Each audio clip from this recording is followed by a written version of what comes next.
Okay, happy Sabbath, friends. It's good to be together. Also having Wouter from Indonesia. And we want to start with a prayer now.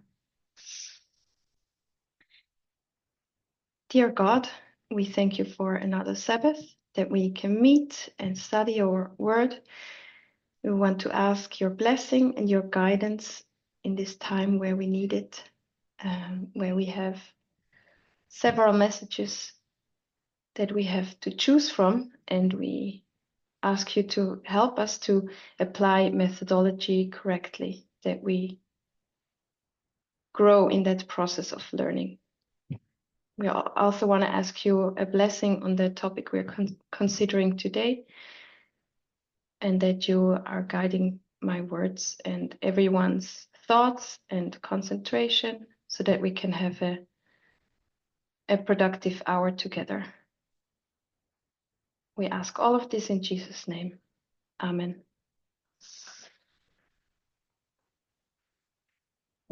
Okay, so today I wanted to talk about abortion, and that's looking at abortion from a different perspective.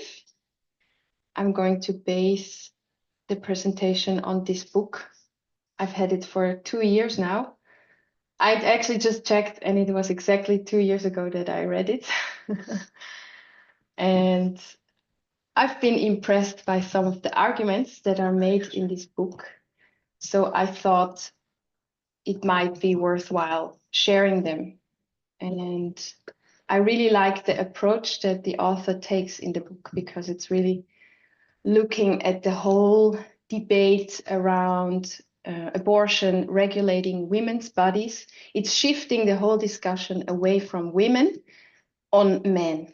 And I think it's some good stuff to think about, some food for thought. So the book is called Ejaculate Responsibly, a whole new way to look at abortion. The author is 𝗂𝗶𝗱𝗲𝗄. She wrote this book in October 2022, or no, that was published in 2022, October 4. And that is after the fall of Roe v. Wade. She herself, she's actually a religious woman and a mother of 6. So, yeah, I found it interesting because she has some quite tough arguments. She is also a blog writer that went viral. She had a blog called Design Mom, and there she published articles on the topic of abortion, but also feminism. And once she had this Twitter thread about where this book actually is based on. She meant an argument for abortion. And this thread, it was a thread of like 60 or 70 posts by herself, and it went totally viral. And that's where she based this book on. She wanted to put the arguments into one book and have it all at one place. How was the blog called? The blog was called Design Mom. And Time magazine awarded her, or they said, or they picked her website as website of the year. I don't know what year it was. Sorry for that. She also won an Iris Award for blog of the year, and yeah, her book was a New York Times bestseller. So that's just a few details about her. I'm going to read what the book says. I'm going to read from not an introduction, it's like the first page you open. It has this little paragraph. It says, it's like a dedication. The book is to the people of the future who get to live their lives without anxiety about unwanted pregnancies. and to the responsible ejaculators who I'm confident can and will make that possible. Okay, so the key claim of this book is that 99% of abortions are carried out as the result of an unwanted pregnancy. So 99% of abortions happen because the pregnancy was unwanted. And an unwanted pregnancy is always caused by a man. That might sound a little extreme if you hear it that way, because you think, okay, there's always two people necessary. But you will see that it's appropriate to actually shift the focus, because the current conversation as we have it now on abortion is heavily or entirely centered on women, actually. And it's actually a fundamental mistake for those who want to reduce or outlaw abortion, because the statistics show that abortion bans do not reduce the number of abortions. So even if you have a ban, that will not mean that less or fewer abortions are carried out. And secondly, why that focus is wrong is because it's the men who cause all unwanted pregnancies. And we will now dive into that. We're going to look at this argument, which is actually the core of the book, the core argument.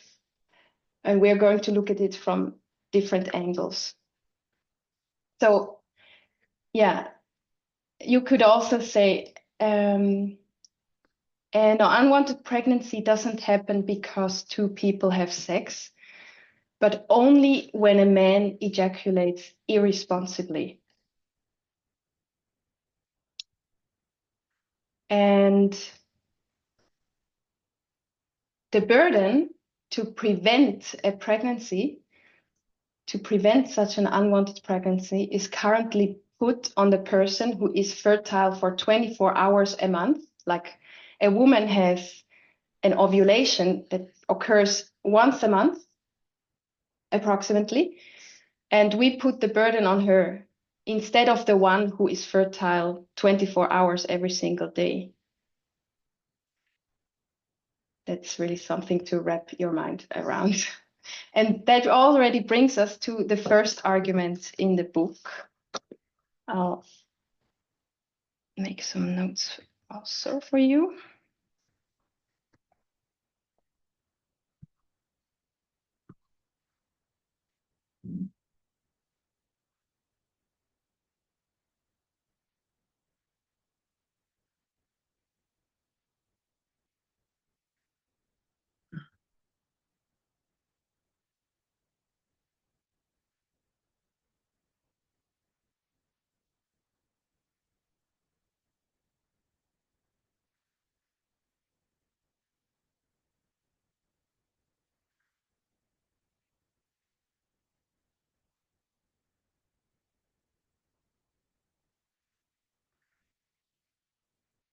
Argument number one.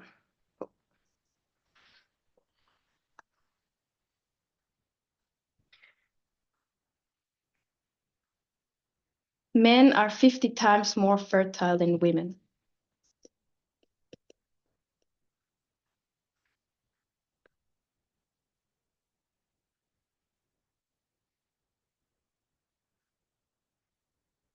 Oh.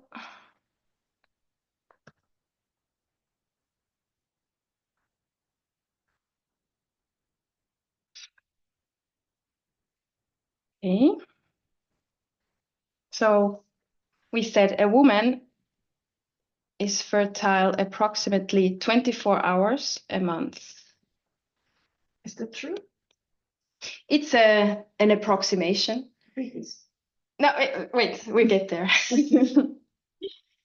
And a man, roughly 20, oh, I said it's approximately.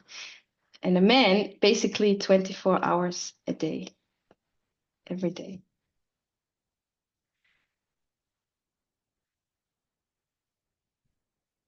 That's considered biologically, not if you want to prevent pregnancy, but we'll get there also.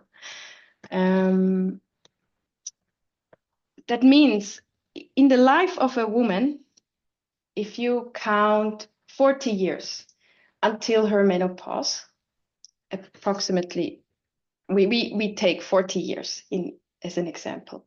If she menstruates for 40 years, then she will have been approximately 480 days. What am I doing? Doesn't work. Yeah, I think it's days that she will have been fertile in her whole life. 480 fertile days in her life. And that's versus 24,208 fertile days for men.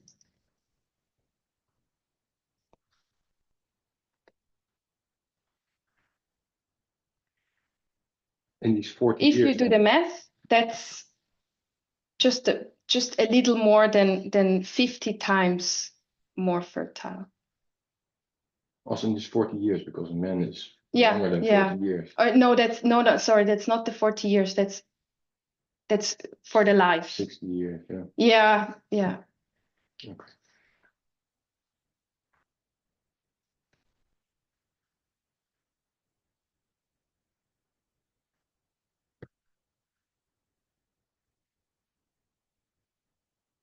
Yeah.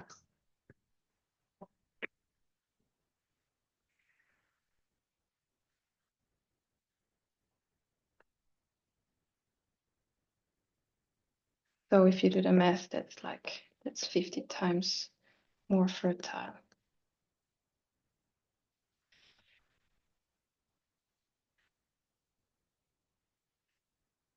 Most times a woman has sex, she cannot get pregnant because she's not fertile.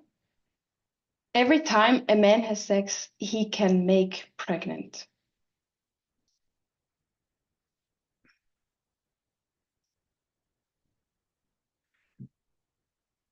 I'm not going to write everything down. A woman can have only one full pregnancy per year. She can get pregnant in 1 year and then she has to carry the pregnancy to term. That takes about a year. And then she will be able to get pregnant again. Versus the man, technically he can impregnate 365 different fertile women every year, every day. And so this is the argument on fertility, which actually colors all the other arguments that we will discuss today. It's the heart of the issue because it's something that is mostly disregarded when it comes to contraception. The disparity of fertility has to be recognized so that there's a big gap between men and women. And that would lead us to shift the discussion from pregnancy, contraception, and abortion being women's issues, that they're actually not women's issues, that men, it's currently regarded, men just have a supporting role in these things, pregnancy, contraception, abortion, but it's actually that they should take more responsibility. Men's lifelong continual fertility is the central driving force behind all unwanted pregnancies. It says in the book. That's quoting from the book. Okay. So that was number one. And we said in number one, we said a woman is 24 hours fertile a month. But now we get to number two. and that is sperm live for up to 5 days.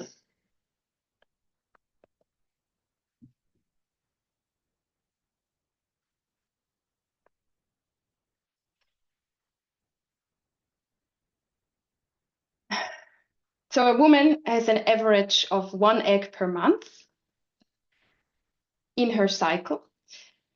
That egg has a fertile window of about 12 to 24 hours.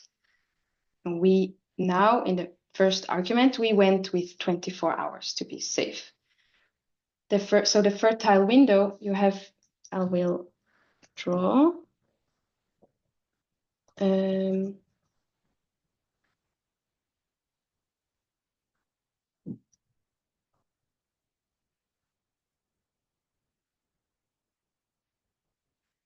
You have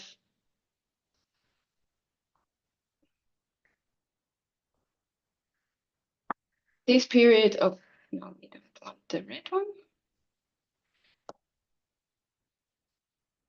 If you want to have sex without getting pregnant, you would have to do it in this time.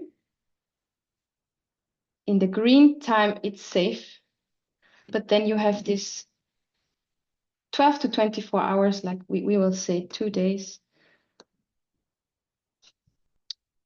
2 days where the egg is fertile. So safe, safe, not safe. But now, there's a but. Because sperm can survive for about 5 days, up to 5 days, in the vagina of a woman, you have to calculate a safety window.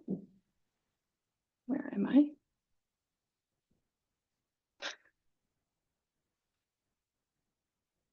So that's the 5 days, or that's our, wait, that's our 2 fertile days. And then you have the 5 days where the sperm can survive. And if you want to play it extra safe, you add another 2 days and you say, we'll make it 1 week where you abstain from, or where you have extra protection when you have sex. So this would be safe, safe, and then the window would already get bigger. Why do you count 2 days? Because you said 12 to 24 hours? Mm-hmm. That's only 1 day. 84 hours is 2 days. Oh, that's true. I think I made a mistake. No, that's not, It's that's true. no problem. It's actually this one day. Just to be safe. No, yeah. Yeah, That's the only good thing that I know. 24 hours. you're right. It's 1 day, of course. It's very short. It's just a short time, yeah. Mhm. Okay, so what used to be 1 day max will now extend to 5, to 7, yeah, to about a week before that period. You should also be extra careful. Safe, oh. Safe, safe, unsafe. But yeah, even if you look at that, it looks quite simple. You could say, okay, all I have to do is be extra careful for 1 week. You don't know where the Yeah. week starts. Yeah, it's pretty clear cut, right? Just don't have sex 1 week before, or No, be but- extra careful, But you don't know when the week take your starts. extra protection. But the one big problem is that women don't know when their egg is going to be fertile. So No. you have no idea. And it's even in research, they made studies with, oh yeah, I'm getting there actually. I'm getting there. So what should we write down here? The fertile window.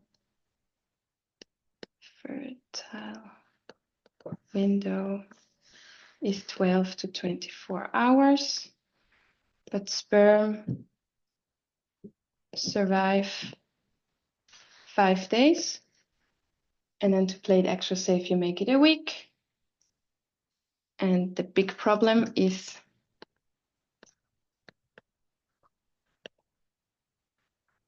you don't know when your egg is going to be fertile. No idea when.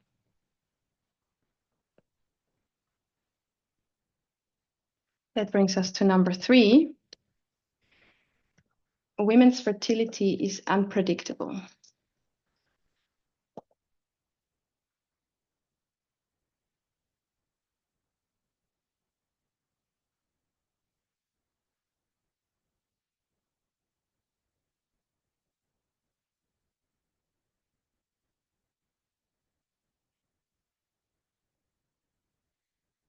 Typical medical guidance. What is the typical medical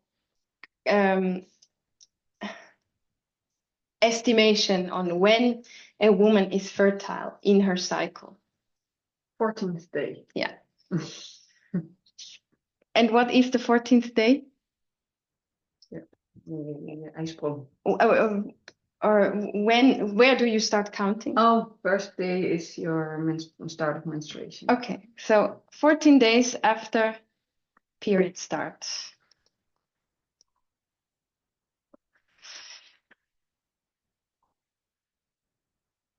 That will be the ovulation.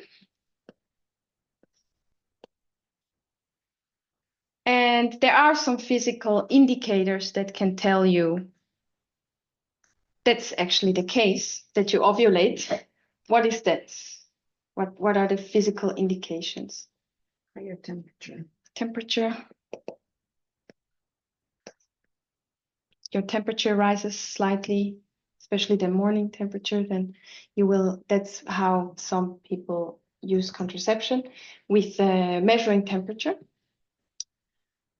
Some women feel it. Feel it, like that you have a pain. That they have an ovulation. Yeah. Pain in the ovaries.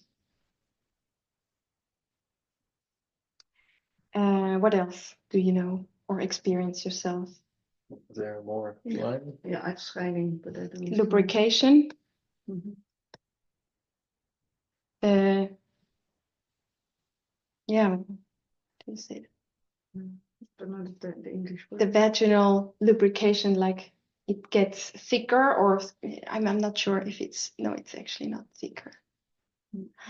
Not an expert. More. And oftentimes you have pain in your breasts, or you can have tense breasts. These are some of the indicators that can occur. But of course, these indicators, is that useful? No, because it's on the day. It's you don't know on the week day before. where you are fertile. You don't know the week before, and we already saw you would actually have to know a week before to be able to use these indicators to prevent a pregnancy. So it's not reliable to rely on your physical symptoms, even though you get really good at it. Even though you know your body very well, you won't be able to predict when they occur, these symptoms. And there was a 2020 study of almost 33,000 women about cycle length and time of ovulation. So they wanted to just gather some data.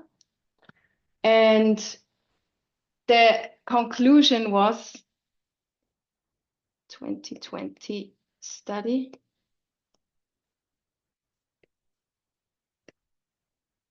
The conclusion was basically that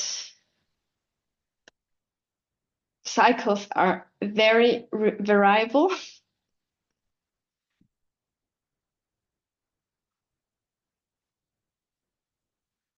And like the length even from woman to woman is very different, but even if you look at one woman, she can once have 28 days, then she can have 30 days. After pregnancy, she will have 21 days, and then it will extend again to 31 days, whatever. It's very, it's something that changes also within a lifetime. So it's very variable, and even if you have a strict cycle of 28 days, so even at 28 days, the ovulation, the time of ovulation can be spread over 10 days. So it can vary within 10 days. Sometimes it's on the 7th day, the next month it's on the 17th day. And it's not for every woman, but there were, the data showed that this is possible. Even at 28 days, spread over ovulation spread over 10 days. So it also tells you that if you use a tracking app to track your fertility, that it's extremely unreliable. And you also have a thing called fertility tests. You can actually do a test to know whether you're fertile or not, but that is It's only when you want a baby. exactly. That's useful when you want a baby, because it tells you when ovulation is imminent.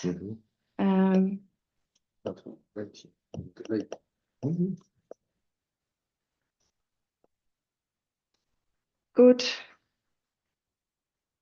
to conceive, but not to prevent.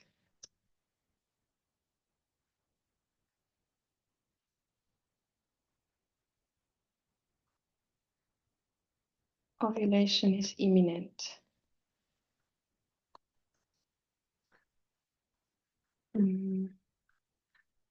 And even also if you look at women who tried to have an intrauterine insemination, so that you have an artificial fertilization, artificial insemination. You want to, it's not the same as IVF. IVF is outside the uterus, but you can also have an artificial insemination inside your uterus. So women who have gone through that and wanted to try to become pregnant, sometimes they have to go through dozens of rounds, because it's so difficult to find out when exactly is the right moment. So that is another proof for how unpredictable a woman's fertility is.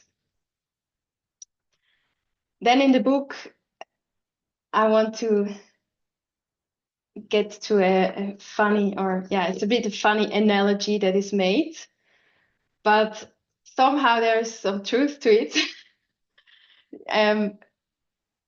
The fact, or how we treat fertility in men and women with contraception, with regards to contraception, what we said in the beginning, you go after the person who is fertile for 24 hours a month. And you don't even know exactly when. And that's the person you want to make infertile, so to speak. You want to prevent pregnancy by looking at this person. Whereas the other person is fertile every day, and it would be much easier to focus on that person. And the analogy for that would be, let's say you have a house and there are two vandals who are harassing your property. There's one guy, he comes and leaves a bag of dog poop every night on your porch. And every morning when you come out your house, you have this bag of dog poop in front of your door, and you have to clean it up every day. But there's also another guy who comes once a month, and he leaves a bag of rotten food on your porch once a month, and you never know when they show up. Sometimes they come on the 5th day, and the other month it was on the 25th, and then it was the 10th again. And how nonsensical would it be for you to focus on the rotten food guy who appears someday every month, and you have no idea when, instead of you go after the one that comes every day? And it's a much bigger, it will save you a lot more work if you get the other guy. But we have chosen to focus on the rotten food guy who only appears once a month on your doorstep. And you don't even know when it was, when it is, what day it is. And I will quote from the book at this point. We treat ejaculation as something that happens at random, that is unintentional, that is impossible to anticipate or to predict. Do you find it helpful if I share it? Mm-hmm. Maybe I could have...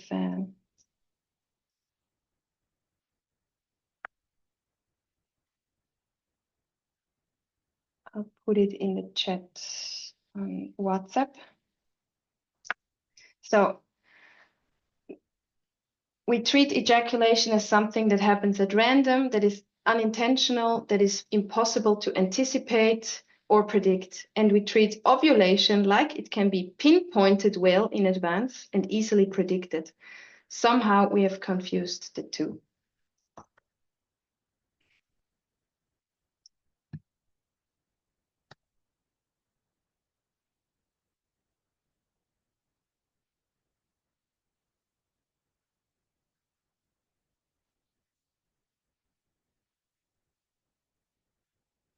Okay.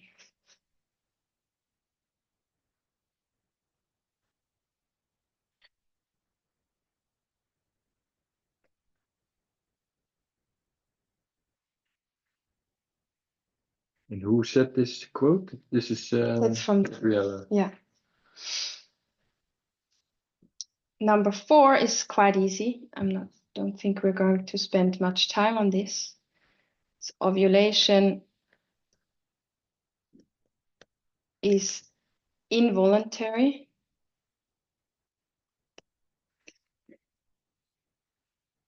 Ejaculation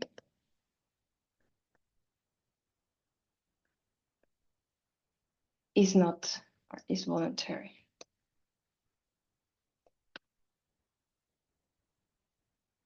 Women can't choose when they ovulate, but men can choose when they ejaculate.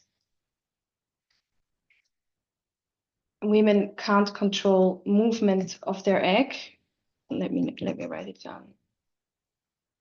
Women can't choose when they ovulate. Men can choose when they ejaculate.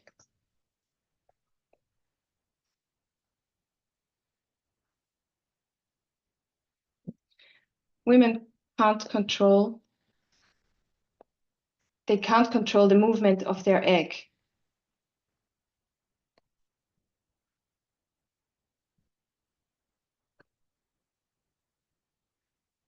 But men can control the movement of their sperm.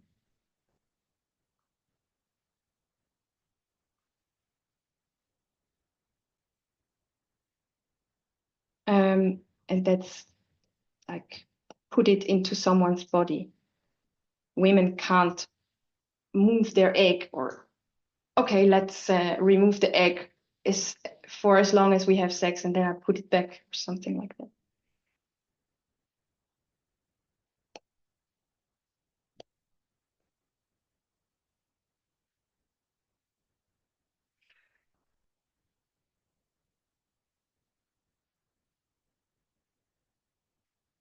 And ovulation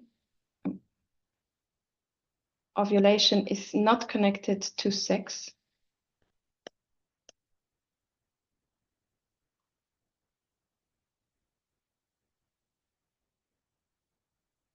And ejaculation is.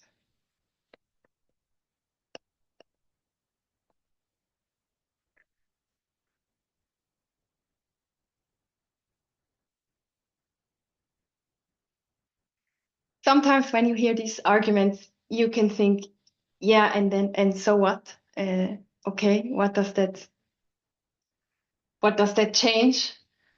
But it does, I think if you think about it longer, it does change a lot. It should change how we think.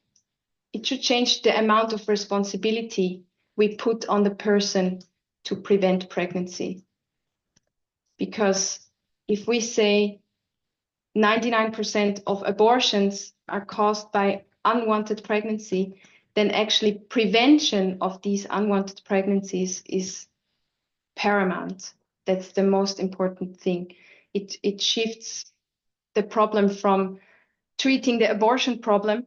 We shouldn't try to solve abortion, reduce abortions by banning them or whatever we do about it. We should shift to how can we prevent unwanted pregnancies in the first place. And that's often because we put too much focus on the women and too little focus on the men and their responsibility.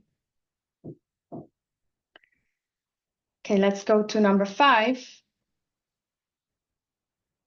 Birth control for women is hard to access and hard to use.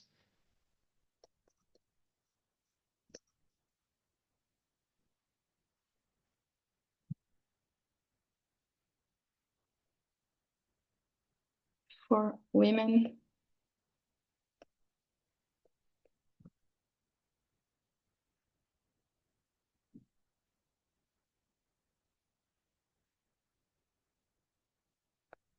hard to access and hard to use. Modern birth control methods are a huge blessing, of course, and being able to take responsibility for their own bodies has empowered a lot of women so that they could, from now on, they could just take a pill and decide, I don't want to get pregnant. I take this pill and it will be a done deal. That was a great step to liberate women for the freedom of women. But nowadays, we shouldn't forget the burden that it brings, that birth control brings with it. And it starts with the logistics. It's not as easy to just go to a pharmacy and grab a packet of pills when you need them. Or, it's not like you go to the pharmacy to get painkillers. Often you need a prescription. You need at least a doctor's appointment. They need to look at your body. You need to be examined. So there's a whole list of things you go through before you can use birth control.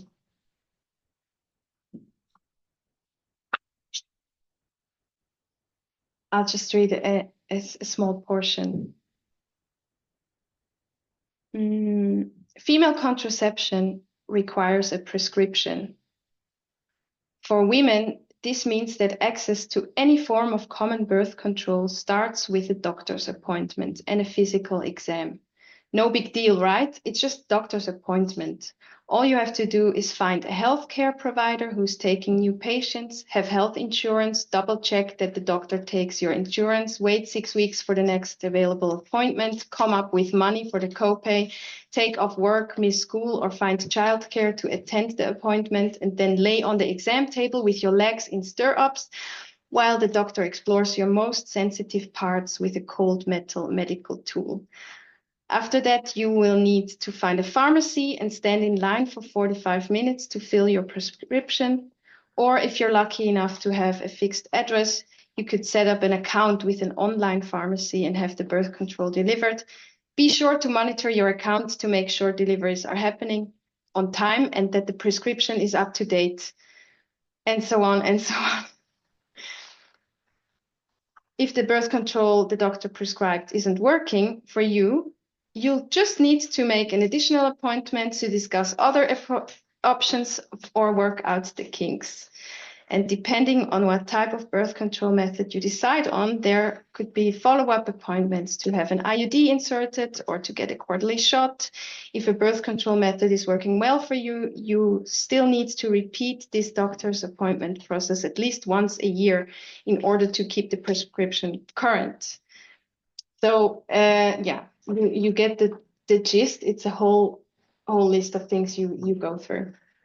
And then it says in the book, so yes, procuring and maintaining birth control for women is more complicated and challenging than we like to think it is. But once a woman successfully fills her prescription, it's happily smooth sailing.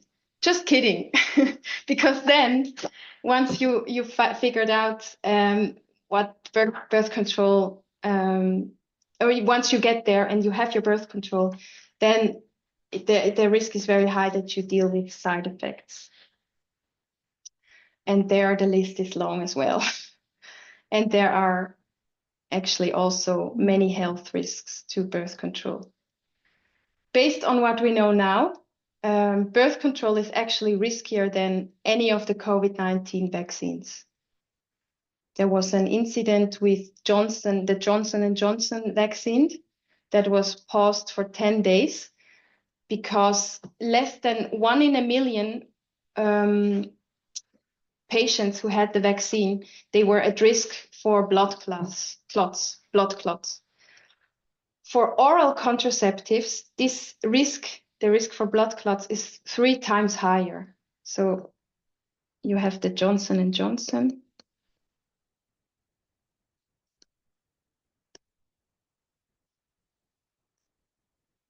Vaccine, blood clots, 1 in 1 million. And for oral contraceptives, it's 3 times higher.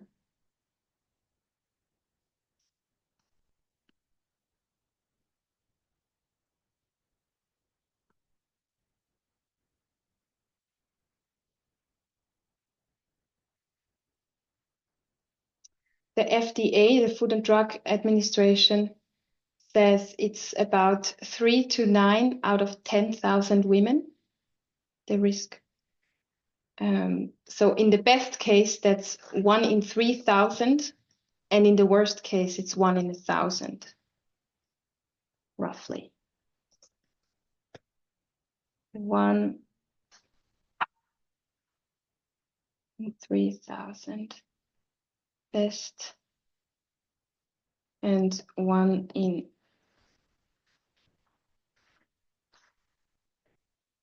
1,000. But that's much more than 3 times higher.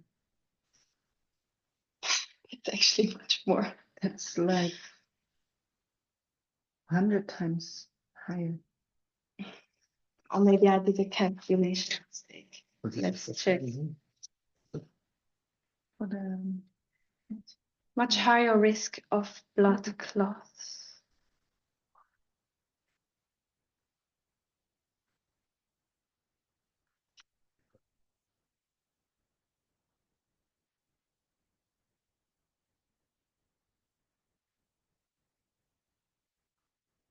Or maybe I think the 3 times were wrong. I don't know where I get it from.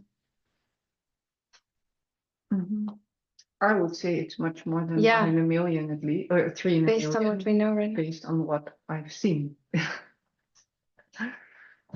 Yeah, the 3 times, I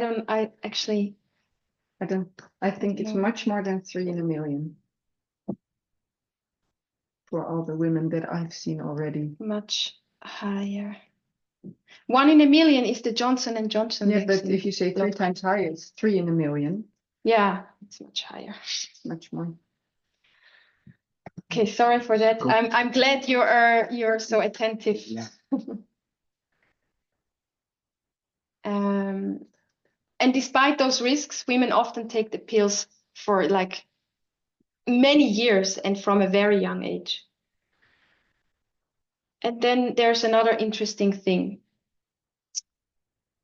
that makes birth control hard to use, because we said it's hard to access and it's hard to use.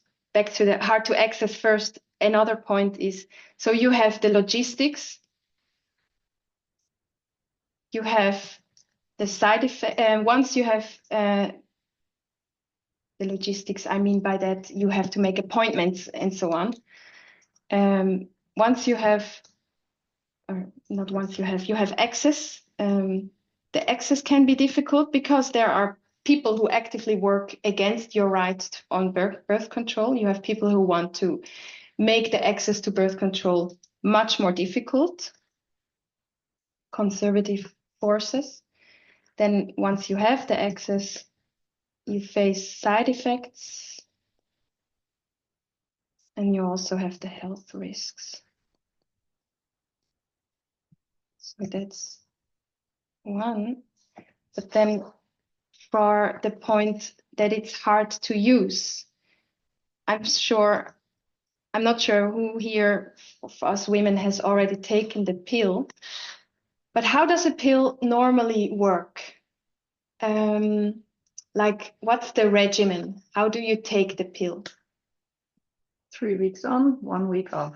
3 weeks on, 1 week off.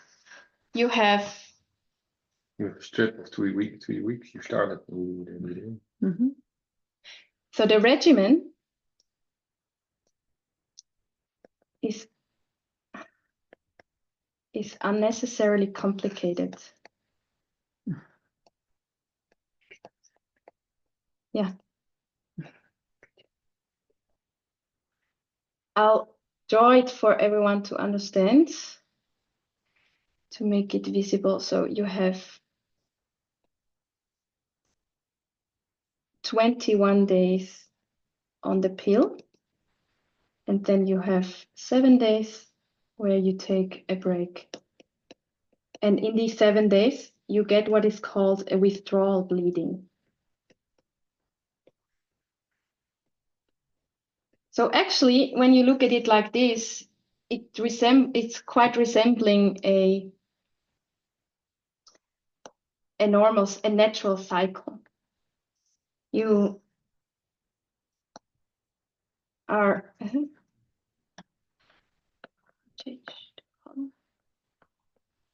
what happened? Okay, I cannot do anything. But so 21 days on the pill, and then you make a pause, and in this pause you get a bleeding. It resembles a natural cycle. And that is quite complicated for women because you have to think about, okay, 21 days, I take the pill, then you shouldn't forget not taking it anymore. And then after the week you didn't take it anymore, you have to remember taking it again.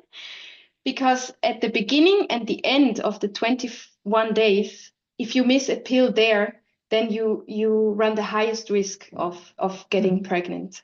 And that's exactly the point of transition. It's essential that you take it. And if you don't, it's a big risk of getting pregnant anyway. Then you don't have any benefits, even if you took all the pills in between. There's no benefit if you didn't take it properly. So it's very sensitive to mistakes. And so the question comes up, why do you do these 7 days? Why is there a 7-day break? Because there's actually no medical explanation for that break. Because there's no medical benefit. It would be okay to just continue taking the pill. The reason was, when the pill was invented, they invented this regimen to resemble the natural cycle of the woman. And that was to make the drug more appealing to the conservative mindset back then, because it had this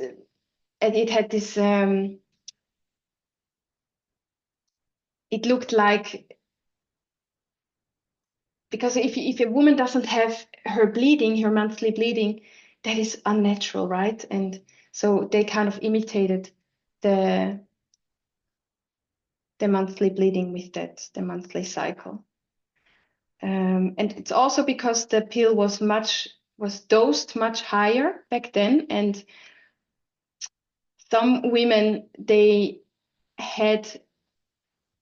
because of that, they had pregnancy-like symptoms, and they were dying to know that they weren't actually pregnant. They needed to have reassurance, that because they get so uncertain about, oh, am I now pregnant or not? And when they had this bleeding, they were relieved again, and oh, I'm not pregnant. So the 7-day break with this withdrawal bleeding served as a reassurance for the women. And there's also a theory that the Pope played a role in this whole thing, because the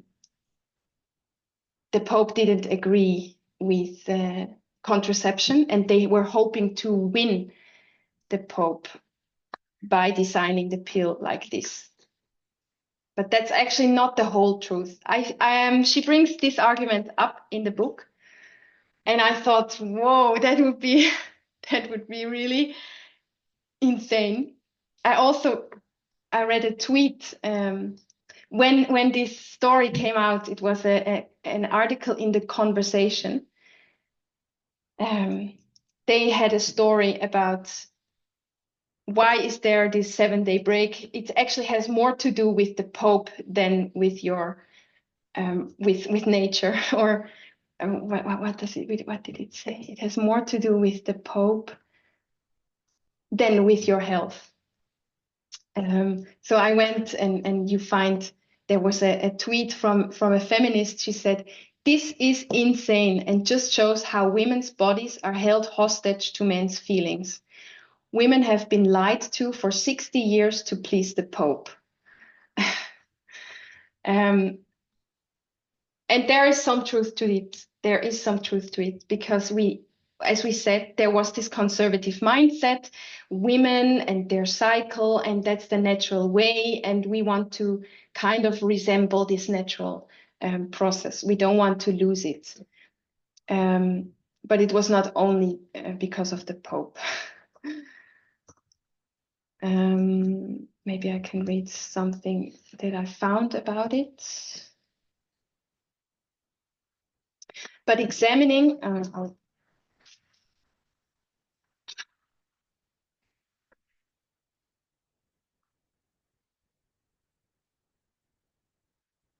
examining the broader history of contraception complicates the claim that the Pope should be largely held responsible for 6 decades of pill users experiencing unnecessary bleeding, cramping, and general unpleasantness.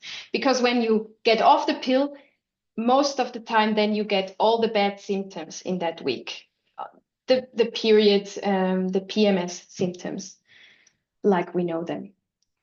While Rock and his collaborators, so that was one of the men who invented the pill, while Rock and his collaborator Gregory Pincus considered the Catholic Church when devising the birth control cycle, there were other factors, including their internalized assumptions about women that determined the pill's design. So there were internalized assumptions about women. I think we'll have to read this whole. You see your WhatsApp now on the screen. Oh. And now? The 1950s were marked by the highest church and synagogue attendance of the 20th century. And developing a pill palatable to the Catholic Church market was not an unreasonable goal. So the church was popular in the 20th century. And so when you wanted to design a successful product, it was reasonable to design it palatable for the Catholic market. The pharmaceutical companies that expressed its interest in manufacturing the pill had told Pincus, so one of the designers, they wouldn't market a product that altered a woman's natural menstrual cycle. Doctors who might have been uncomfortable prescribing a pill simply for contraception were also more amenable to using it to treat their patients' irregular periods or painful menstruation, assuming the pill could also be used to regulate rather than eliminate the cycle. So by design, by using that more natural design, it resembles the menstrual cycle. They were hoping to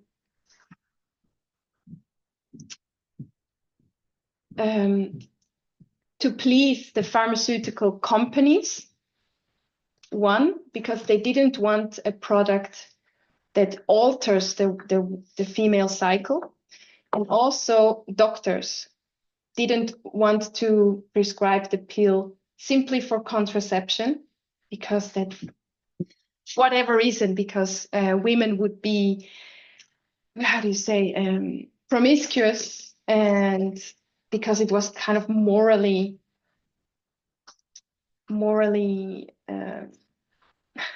it was a moral issue. So they used the excuse, oh, the pill has a very good effect on irregular periods and on painful menstruation. That would for them be the better argument to sell and prescribe the pill. The design of the pill, while seemingly absurd to modern eyes, was thus critically important to ensuring its initial widespread accessibility. So that's very important. We wonder why these 21 and 7 days, that was helping the pill to be successful in the beginning. It maintained a sense of the natural, which reassured many of the drug's stakeholders. So it was sometimes reassuring for the women because they were unsure about pregnancy symptoms. The pill was dosed higher, and because of that, they had pregnancy symptoms. And then sometimes they were like, oh, am I pregnant now? And by having this period of bleeding, they were reassured that they were not. 60 years later, the new NHS guidelines, so there was the National Health, I'm not sure what this NHS guidelines, something like the FDA, I think. The NHS guidelines regarding continuous hormonal pill prescriptions are an important step in establishing best practices in women's sexual and reproductive health. They help to move the pill beyond its tangled and contentious history, and unlike the past, the recommendations put women's needs first. So what they did recently, they updated the recommendations. They said, this 21 7-day break period, 21 day, 7-day regimen, fine, but it's not actually for your health benefit. So you are fine if you want to take the pill throughout, go ahead. And that was something new. Before, this recommendation was not there. But now the FDA, the NHS, these health departments, they recommend also taking the pill throughout because there's no danger to your health. It's actually there. It has no health benefit if you take a break. So now you see that's an important change because women's needs are put first and not we need this to resemble the natural cycle, whatever someone's concerns about women being promiscuous or the pill is there for contraception and it has some nice side effects, but the benefit is that it prevents pregnancy and women should be the ones who have their needs put first.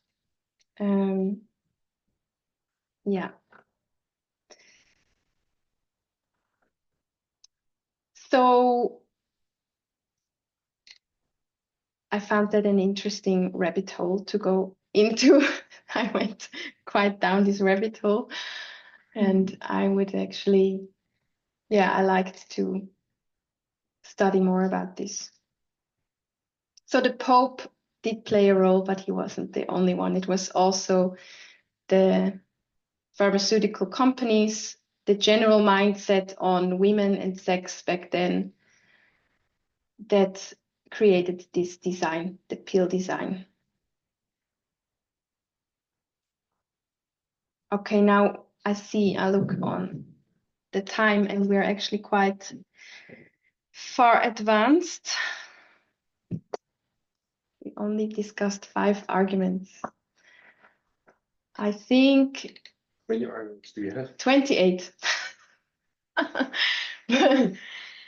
I already thought it would take longer than I think, and I would find it, I think it would be sad if we just rushed through them.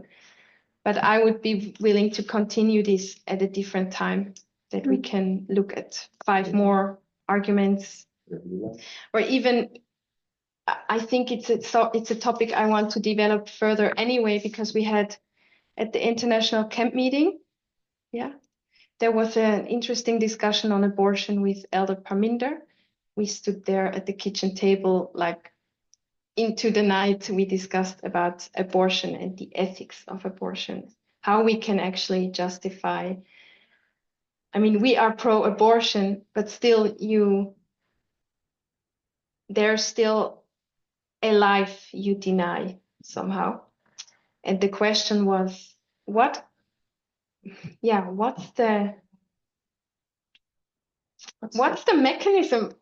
What's our methodology on saying yes to something like that? How does God justify it?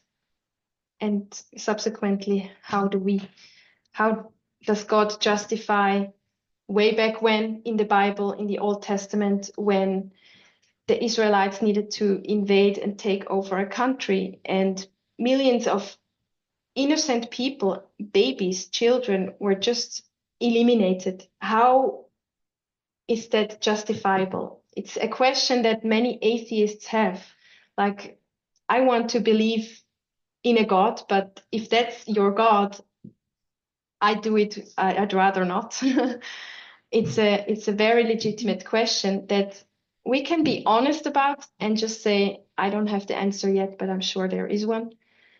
And that's it stayed in my mind. It's like, okay, we are pro-abortion, but it's actually not that easy as the worldly arguments always put it. Like, it's just a right of the women, and all of that is true, but there's still a higher level that we don't understand yet, I would say. And I think that's going to be something that I want to develop in further studies. Yeah, so I would say let's leave it here. Maybe we can do a short summary. We discussed abortion from a different perspective. We based it on the book Ejaculate Responsibly from 𝗂𝗶𝗱𝗲𝗿. She takes a refreshing approach to the topic insofar as she puts the focus on the men. The responsibility for all unwanted pregnancies, she puts the blame on the men because they choose not to ejaculate responsibly. It's not an unwanted pregnancy doesn't happen because two people have sex, but because men ejaculate irresponsibly. And 99% of all abortions are caused by an unwanted pregnancy.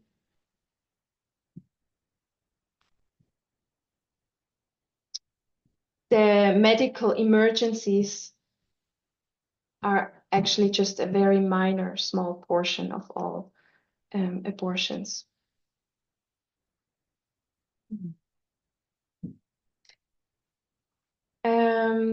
And then there was the important argument on fertility that we actually put, okay, if you want to prevent abortions, you have to prevent unwanted pregnancies. And currently, how do you prevent a pregnancy? It's the woman taking birth control. All the burden for the responsibility to not get pregnant is on the woman currently. By all the popular birth control methods, like 90% of all birth control methods is targeting women. Women are the ones who are using these birth control methods. It's just a statistic fact. And we put, in doing that, in putting the responsibility on women, we put the responsibility for contraception on the person who is fertile for only 12 to 24 hours a month, instead of on the person who is fertile every single day in their lives, like 24 hours a day, every day.